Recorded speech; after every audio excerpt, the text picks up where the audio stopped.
Bitta sim bilan Gentradan hozir benzin tortamiz. Lifehack hamma uchun, faqat ustalar uchun emas, hamma uchun bilish kerak. Xo'p, ko'chada faraz qiling, ko'chada qolib ketdingiz.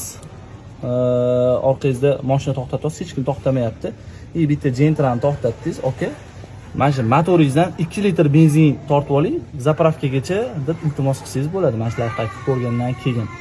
Mana hozir motorga kelgan trubka bo'ladi, benzin trubkani chiqaramiz. Mana bu knopkasi bo'ladi. Mana shu knopkasini bosib turib chiqarsa, trubka chiqadi. Xo'p, ikkinchi masala predohnitel bloki bor. Blokini ochamiz qopqog'ini.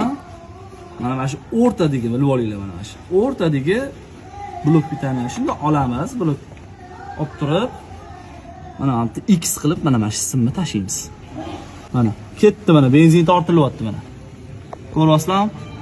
Mana shunaqa qilib 3 litr, 4 litr qilib bemalol benzin olib, mashinangizga quyib, zapravkaga yetib olsanglar bo'ladi. Kimga foydali bo'lgan bo'lsa, kommentariyaga fikrlarni qoldiringlar, like bosishingizdan chiqmasin.